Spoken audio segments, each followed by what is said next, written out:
Amélie Robert déambulait dans l'immense bibliothèque de la demeure familiale, perdue dans ses pensées.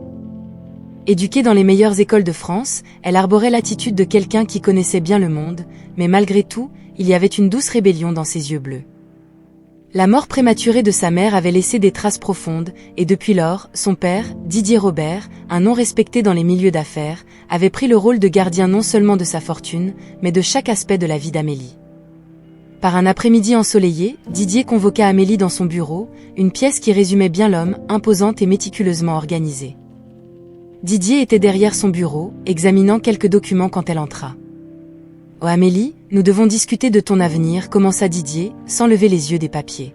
« Ah, il est temps de penser à la stabilité, à consolider notre position sociale et entrepreneuriale. » Amélie sentait le poids de l'attente dans chaque mot. « Père, je valorise notre position, mais j'ai besoin d'espace pour faire mes propres choix. Je ne veux pas que mon avenir soit simplement une extension de tes affaires ou de tes attentes. » Didier leva enfin les yeux vers elle, ses yeux reflétant un mélange de frustration et d'inquiétude. « Tu es ma seule héritière, Amélie. Ce n'est pas seulement ce que tu veux, c'est ce qui est nécessaire pour notre famille. » Elle s'approcha de la fenêtre, regardant les jardins qui s'étendaient majestueux dehors. « Mais à quel prix, père ? Dois-je sacrifier ma liberté, mon bonheur, pour cela ? » Nous devons penser à l'héritage que nous laisserons, insista Didier, sa voix ferme. « Ah, il y a des responsabilités qui viennent avec notre nom. » Amélie se tourna pour faire face à son père, sa détermination claire dans sa voix. « Je comprends les responsabilités, mais je ne peux pas accepter que ma vie soit planifiée comme l'un de tes affaires. J'ai besoin de choisir mon propre chemin. » La conversation se termina dans un silence tendu. Amélie savait que son père ne céderait pas facilement, et Didier comprenait que sa fille avait une volonté aussi forte que la sienne. Mais ce qu'aucun des deux n'avait prévu, c'était jusqu'où ce conflit de volonté les mènerait. Alors qu'Amélie quittait le bureau, ses pensées tournaient autour de sa liberté et de l'amour qu'elle avait encore pour son père, malgré ses strictes attentes.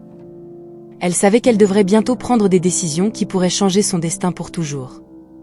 L'héritière rebelle était au bord d'un conflit qui définirait le cours de sa vie.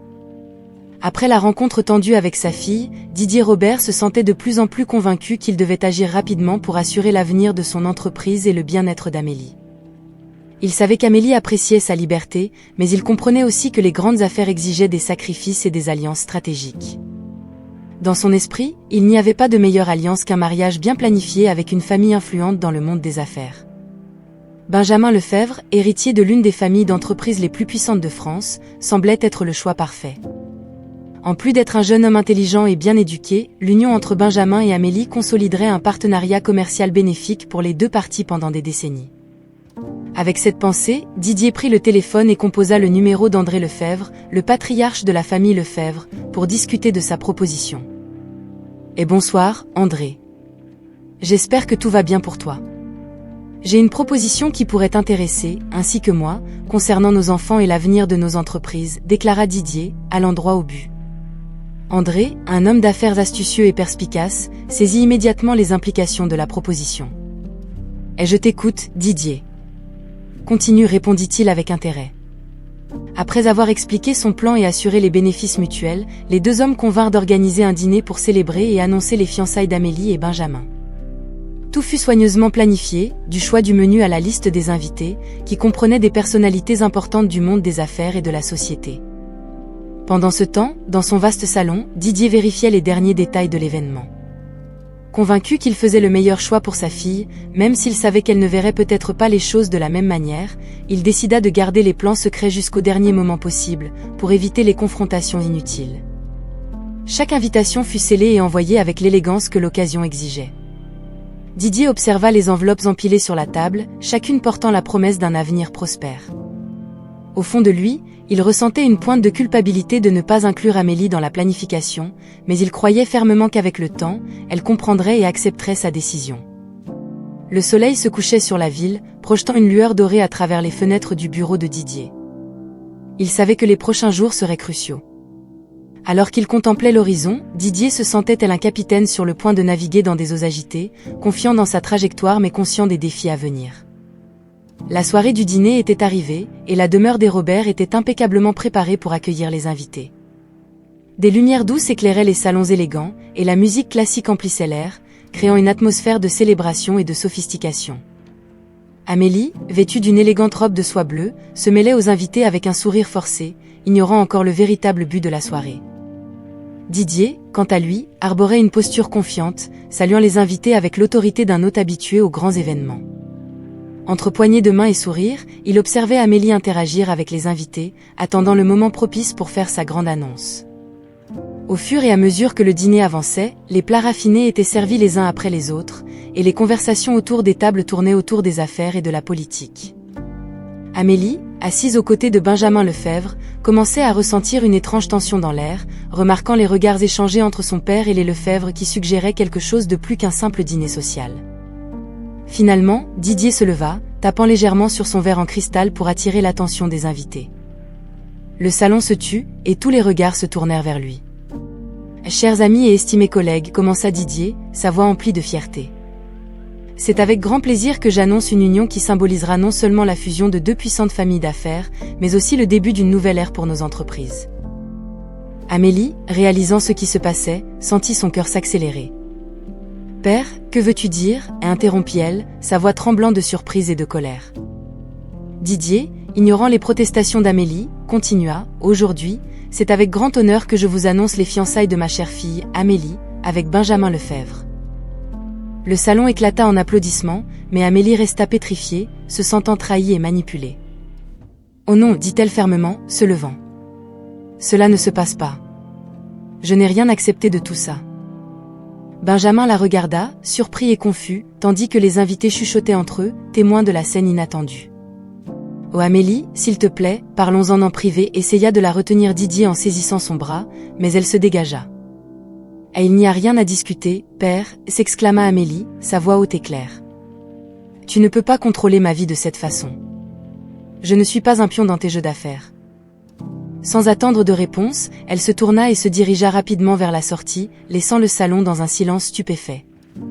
Didier resta immobile, son expression d'autorité s'effondrant alors qu'il voyait sa fille défier ses ordres devant tout le monde. Le dîner, planifié avec tant de précision, était devenu le théâtre d'un affrontement public qui ébranlerait les fondations de la famille Robert et changerait le cours de leur vie pour toujours. Après avoir quitté le dîner dans un état émotionnel turbulent, Amélie conduisit dans les rues sombres sans destination claire en tête. Tout ce qu'elle savait, c'est qu'elle devait s'échapper, mettre de la distance entre elle et le monde oppressant de son père. Finalement, ses impulsions la guidèrent hors de la ville, vers les tranquilles routes rurales qui serpentaient à travers la campagne. Alors que l'aube commençait à teindre le ciel de couleur douce, Amélie réalisa qu'elle devait s'arrêter. Elle repéra un petit café au bord de la route, l'un de ces endroits pittoresques qui semblaient exister en dehors du temps et de l'agitation des grandes villes. Garant sa voiture, elle entra dans le café, son intérieur chaleureux et accueillant offrant un contraste réconfortant avec le chaos émotionnel qu'elle ressentait. Alors qu'elle s'asseyait dans un coin discret, Amélie commanda un café et tenta de rassembler ses pensées. C'est alors qu'elle remarqua Étienne, un homme au physique robuste vêtu de simples vêtements de travail, assis à la table à côté.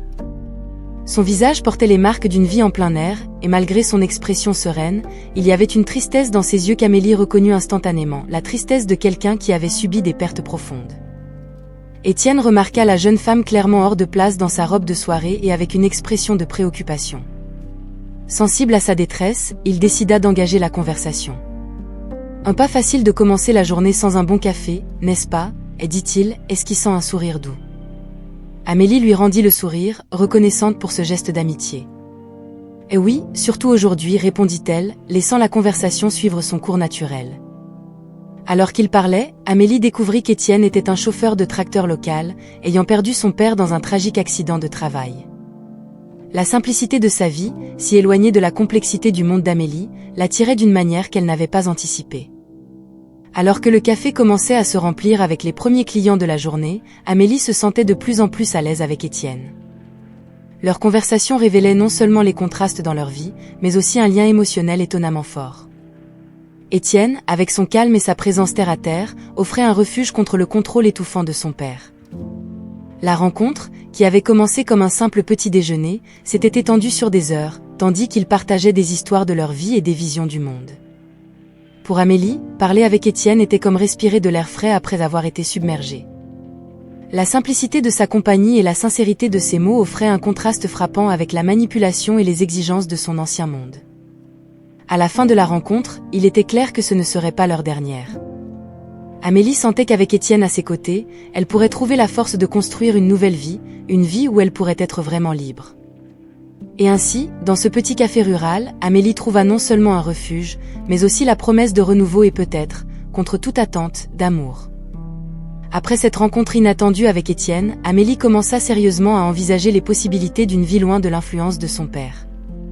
Sa décision, cependant, fut précipitée par les actions de Didier, qui, pris de colère face à la désobéissance de sa fille, recourut à des menaces financières pour tenter de reprendre le contrôle. Le lendemain du dîner, Didier convoqua Amélie pour une réunion urgente dans son bureau. Quand elle entra, la tension était palpable. Amélie, commença Didier, sa voix chargée d'une froide sévérité, « Tu as non seulement humilié toi-même et notre famille, mais tu as aussi ouvertement défié mes décisions. Cette rébellion ne peut pas continuer. » Amélie, encore secouée par les émotions de la veille, mais renforcée par sa nouvelle résolution, affronta son père. « Je ne peux pas vivre la vie que tu as choisie pour moi, père. J'ai besoin de faire mes propres choix, de suivre mon propre chemin. » Didier, peu habitué à être contredit, surtout par sa propre fille, répondit par une menace directe. « Si tu persistes dans cette voie, Amélie, je n'aurai pas d'autre choix que de te déshériter. Sans le soutien financier de la famille Robert, comment prévois-tu de soutenir ta nouvelle vie ?» Les paroles de Didier étaient calculées pour intimider, pour forcer Amélie à reconsidérer sa position. Cependant, au lieu de céder, Amélie ressentit une vague de détermination. Elle pensa à Étienne, à son style de vie simple et authentique, et à comment il trouvait le bonheur dans les choses les plus simples de la vie. Inspirée par cette perspective, Amélie prit une décision qui changerait sa vie pour toujours. « Père, dit-elle, avec une fermeté qui surprit même elle-même, si c'est ainsi que les choses doivent se passer, alors j'accepterai les conséquences. Je préfère vivre avec moins, matériellement parlant, et être fidèle à moi-même, plutôt que de vivre une vie qui ne m'appartient pas. » Didier resta stupéfait devant la résolution d'Amélie. Elle se leva, laissant clairement entendre que la conversation était terminée, et quitta le bureau. Dans les jours qui suivirent, Amélie organisa ses affaires, avec peu de possessions, se dirigea vers la ferme d'Étienne. À son arrivée, elle fut accueillie par Étienne avec un mélange de surprise et d'admiration. « Tu es vraiment venu, dit-il, l'aidant avec ses bagages. »« Oui, répondit Amélie, regardant autour de la modeste propriété qui serait désormais son foyer. « Je suis prête à recommencer, à apprendre et à vivre une vie qui me semble vraiment mienne. » Ensemble, ils commencèrent à se promener dans la ferme, tandis qu'Étienne montrait à Amélie les champs qu'il cultivait et les animaux qu'il prenait soin. La simplicité du lieu, l'air pur et le travail physique étaient des nouveautés pour Amélie, mais elle était prête à apprendre et à s'adapter. Cette décision, née dans le feu d'un affrontement et consolidée par la promesse d'autonomie, marqua le début d'une nouvelle phase de sa vie, une phase de découverte, de défi et surtout, de liberté. Amélie se réveillait au son du chant des oiseaux et du vent murmurant à travers les arbres, un contraste agréable avec les réveils stridents de sa vie précédente en ville. Au fil des jours à la ferme, elle se retrouvait plongée dans une routine entièrement nouvelle mais étonnamment satisfaisante. Chaque matin commençait tôt, avec Étienne lui enseignant à s'occuper des animaux. Amélie, qui n'avait jamais été aussi proche de vaches ou de poules auparavant, apprenait à les nourrir avec un mélange d'enthousiasme et de prudence initiale. Étienne, patient et encourageant, lui montrait les astuces pour répandre la nourriture efficacement et s'assurer que tous les animaux étaient bien pris en charge. Après le petit déjeuner, composé de produits frais de la ferme, il passait au travail dans les champs. Amélie, habillée de vêtements simples et pratiques, apprenait à semer et à récolter, émerveillée par la sensation de la terre entre ses doigts. C'était un travail ardu, mais la récompense de voir les plantes grandir sous ses soins lui apportait une satisfaction profonde qu'elle n'avait jamais connue dans sa vie professionnelle. Les déjeuners étaient des moments de repos et de connexion, souvent accompagnés d'histoires d'Étienne sur la ferme et sa famille. Amélie écoutait attentivement, réalisant de plus en plus que la richesse ne se mesure pas seulement en argent, mais en histoires partagées et en expériences vécues. L'après-midi, il s'occupait de l'entretien général de la ferme, réparant des clôtures ou s'occupant du potager. Amélie était surprise par sa propre capacité à apprendre et à s'adapter. La sueur et la terre sur ses mains étaient des symboles de sa nouvelle vie, une vie qu'elle avait choisie consciemment et qui la comblait d'une manière qu'elle n'avait jamais imaginée. Les soirées à la ferme étaient paisibles. Après le dîner, Amélie et Étienne s'asseyaient souvent sur la véranda, regardant les étoiles en silence ou partageant des pensées et des rêves pour l'avenir. C'était pendant ces moments qu'Amélie sentait sa relation avec Étienne se approfondir. Loin des pressions et des attentes de sa vie précédente, elle trouvait en Étienne non seulement un amour, mais un véritable partenaire, quelqu'un qui la respectait comme égale et soutenait ses choix. La vie à la ferme présentait de nouveaux défis chaque jour, mais apportait également de petites victoires et joies. Amélie apprit à apprécier le cycle des saisons, la simplicité d'un repas fait maison et la chaleur d'une petite communauté unie. Avec chaque nouveau jour, elle se sentait plus enracinée dans sa nouvelle réalité, reconnaissante d'avoir eu le courage de suivre son cœur, une décision qui avait illuminé sa vie d'une lumière nouvelle et pleine d'espoir. De retour en ville, dans son bureau aux murs couverts de certificats et de récompenses, Didier Robert était assis dans son fauteuil en cuir, l'esprit troublé par un mélange de préoccupation et de colère. L'image d'Amélie choisissant une vie à la ferme avec un conducteur de tracteur était quelque chose qu'il ne pouvait tout simplement pas digérer. Convaincu qu'Étienne cachait des secrets qui pourraient le discréditer aux yeux d'Amélie, Didier décida de prendre des mesures. Par un après-midi nuageux, il convoqua un détective privé de confiance, Marc Dupont, un homme à la réputation impeccable dans le domaine de l'enquête privée. Marc, commença Didier, sa voix chargée d'une détermination sombre. J'ai besoin que tu découvres tout sur Étienne, l'homme avec qui ma fille vit.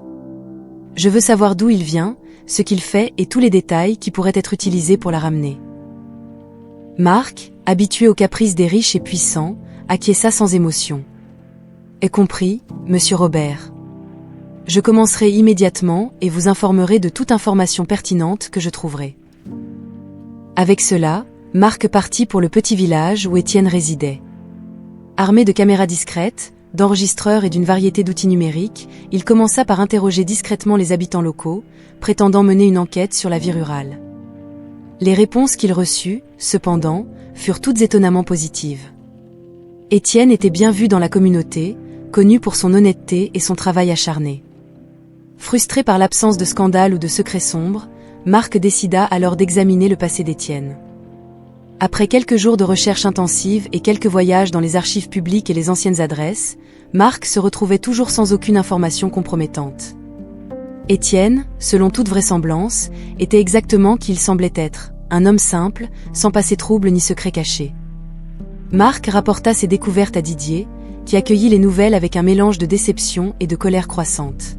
« Et êtes-vous sûr qu'il n'y a rien ?» Aucune implication antérieure douteuse. Pressa Didier, incapable d'accepter qu'il n'y avait rien qu'il puisse utiliser pour manipuler la situation en sa faveur. Monsieur Robert, j'ai vérifié tout cela. Si quelque chose existait, je l'aurais trouvé, répondit Marc avec une fermeté professionnelle. Étienne est respecté et bien vu par tous ceux qui le connaissent. Votre fille semble être entre de bonnes mains. En raccrochant le téléphone, Didier s'assit en silence, le poids des découvertes le laissant inquiet. S'il ne pouvait pas utiliser le passé d'Étienne contre lui, peut-être devait-il reconsidérer sa stratégie. Alors qu'il regardait dehors, vers la ville qui commençait à être recouverte par le crépuscule, Didier savait que ses tentatives de contrôler la vie d'Amélie échouaient. Il devrait affronter la réalité que sa fille choisissait son propre chemin, un chemin qu'il ne pouvait pas changer avec des enquêtes ou des menaces. Après que ses premières investigations n'aient révélé rien de compromettant sur Étienne, Marc Dupont, le détective, décida de jeter un dernier coup d'œil au rapport d'incidents locaux de l'époque de l'accident qui a coûté la vie au père d'Étienne. Ce qui semblait être une vérification de routine s'est rapidement transformé en une découverte choquante. Marc trouva le rapport d'un accident de voiture survenu des années auparavant, détaillant un événement tragique impliquant un jeune conducteur et son père par une matinée brumeuse. La voiture dans laquelle il se trouvait avait heurté de front un autre véhicule qui avait envahi la voie opposée. Le rapport mentionnait que le passager de l'autre voiture était un homme d'affaires bien connu, Didier Robert. Avec cette information en main, Marc réalisa la gravité de la situation et décida de contacter Didier immédiatement. Didier, en recevant l'appel, ressentit un mélange d'anticipation et de crainte. Monsieur Robert, j'ai découvert quelque chose d'important, commença Marc, avec une sérieuse inhabituelle dans sa voix. C'est à propos de l'accident qui a tué le père d'Étienne. Il semble que vous étiez dans la voiture qui est entrée en collision avec eux. En entendant cela, Didier eut l'impression que le sol se dérobait sous ses pieds. Il se souvenait bien de ce jour-là, un accident qu'il avait toujours considéré comme une malheureuse coïncidence, mais jamais imaginé qu'il aurait des liens si profonds avec son présent. Marc, êtes-vous sûr de cela ? Demanda Didier, sa voix à peine cachant le choc. Absolument, monsieur. Les détails sont tous dans le rapport de police. Vous étiez dans la voiture, et la collision a entraîné la mort du père d'Étienne. Cela peut changer beaucoup de choses, et expliqua Marc, conscient de l'impact de cette révélation. Didier raccrocha le téléphone, son esprit tourbillonnant avec les implications de cette découverte. Il avait besoin de temps pour digérer cette information, pour comprendre comment ce morceau de son passé était maintenant intimement lié à sa lutte pour contrôler l'avenir d'Amélie. Il passa des heures dans son bureau, regardant les documents de l'accident que Marc lui avait envoyés. Les photos, les témoignages, tout ravivait un souvenir que Didier avait essayé d'enterrer depuis des années. L'ironie du destin, qui mettait l'amour de sa fille dans les bras du fils de l'homme dont il avait involontairement causé la mort, était trop pour lui. Confronté à cette vérité, Didier savait que les choses ne seraient plus jamais les mêmes. Il avait besoin d'un plan, non seulement pour affronter cette nouvelle réalité, mais aussi pour finalement faire la paix avec elle. La révélation força Didier à reconsidérer sa position et peut-être pour la première fois, à réfléchir à la manière dont ses actions affectaient les autres, non seulement en termes d'affaires, mais dans les vies qu'il touchait, y compris la vie de l'homme qui faisait désormais partie de sa famille d'une manière qu'il n'avait jamais imaginée. Après des jours d'agitation intérieure et de nuits blanches, Didier Robert prit enfin la décision d'affronter le passé qui était maintenant douloureusement entrelacé avec le présent. Portant le poids de sa récente découverte, il se dirigea vers la ferme où Amélie et Étienne vivaient, un voyage qui semblait plus long et plus sombre que d'habitude. À son arrivée, Didier observa la simplicité rustique de la ferme avec une nouvelle perspective, la voyant non seulement comme le refuge de sa fille, mais comme le foyer d'un homme dont il avait involontairement brisé la vie. Avec un soupir profond, il descendit de la voiture et se dirigea vers la maison, son cœur lourd de la confession qu'il était sur le point de faire. Amélie et Étienne étaient dans le jardin, s'occupant de quelques plantes, quand ils virent Didier s'approcher. L'expression surprise sur le visage d'Amélie se transforma rapidement en inquiétude. « Père, que fais-tu ici » lui demanda-t-elle, craignant la réponse. Didier regarda Étienne, dont la présence calme et observatrice lui donna un moment d'hésitation. « Je suis venu parler de quelque chose de très sérieux, quelque chose du passé qui nous relie d'une manière que je n'ai jamais imaginée, commença Didier, sa voix tremblante d'émotion. Étienne et Amélie échangèrent un regard confus avant que des gestes silencieux ne les mènent à l'intérieur de la maison, où ils s'assirent dans un cadre modeste, si différent des luxueux bureaux de Didier.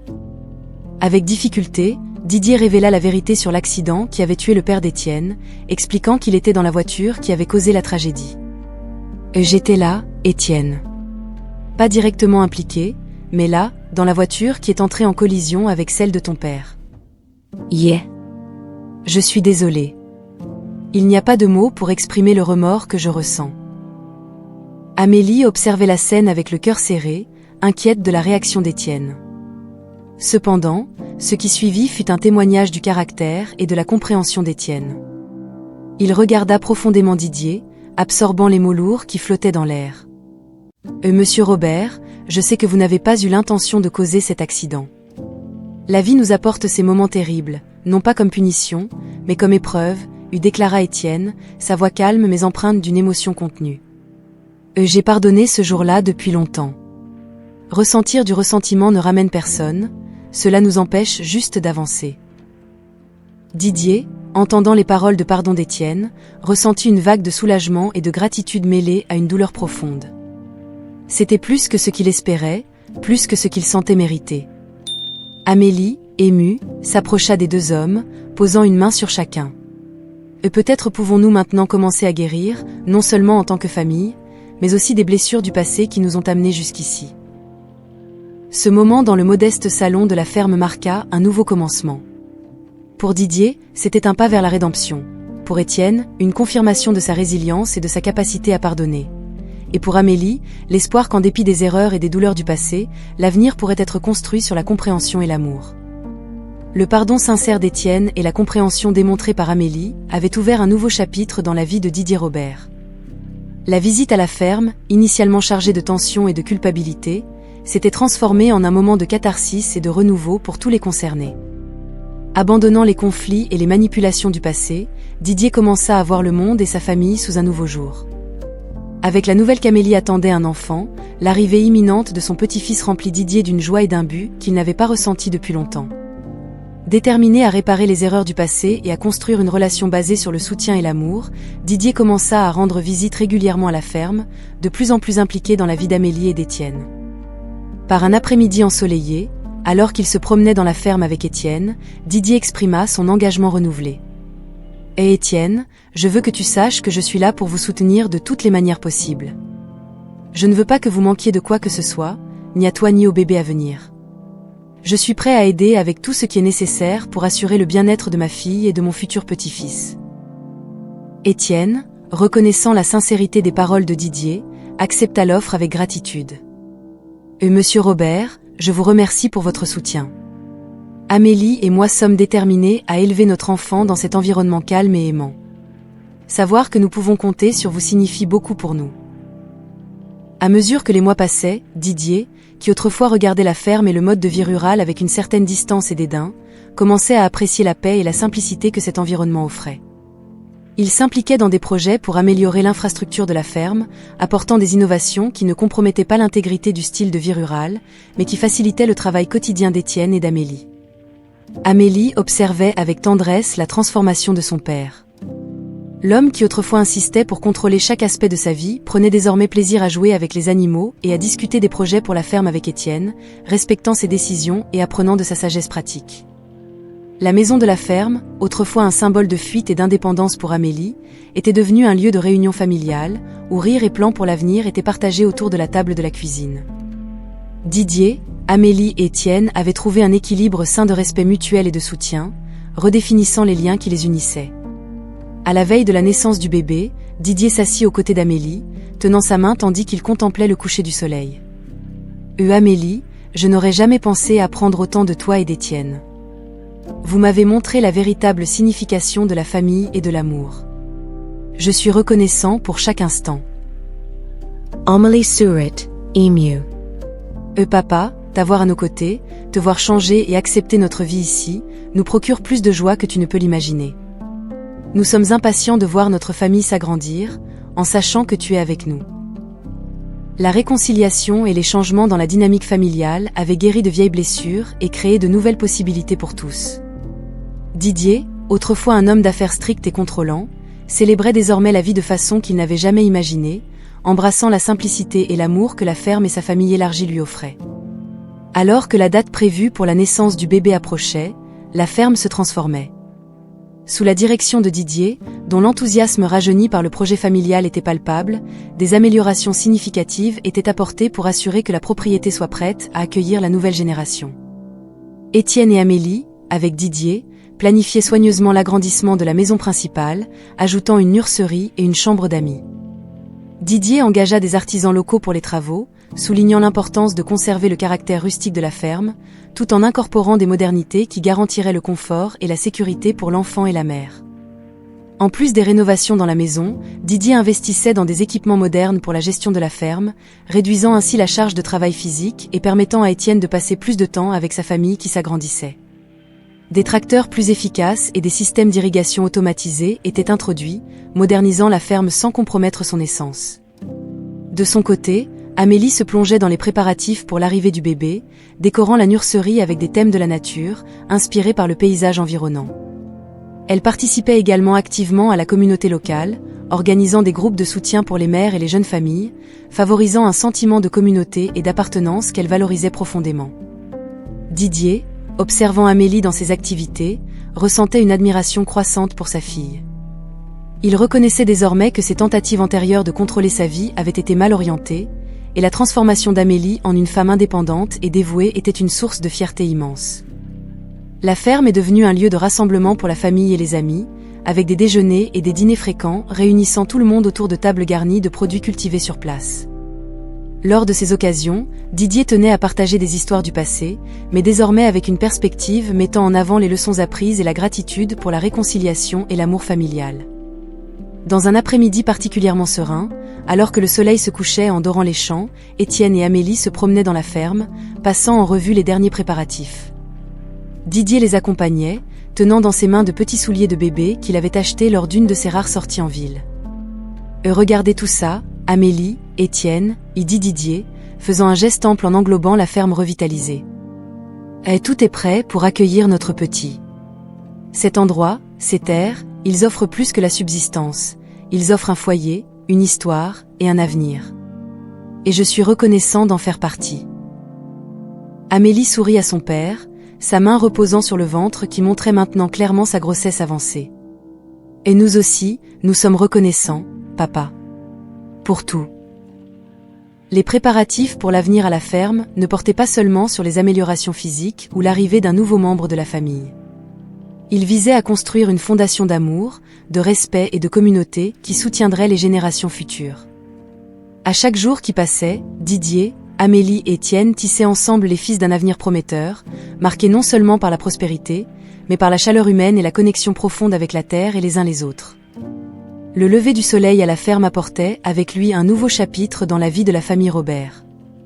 Amélie a donné naissance à un garçon en bonne santé, une célébration d'une nouvelle vie qui apportait avec elle des vagues de joie et d'espoir pour tous. Didier, Étienne et Amélie, désormais unis non seulement par les liens familiaux, mais par une profonde compréhension mutuelle et un respect, se sont rassemblés autour du nouveau membre de la famille, émerveillés et émus.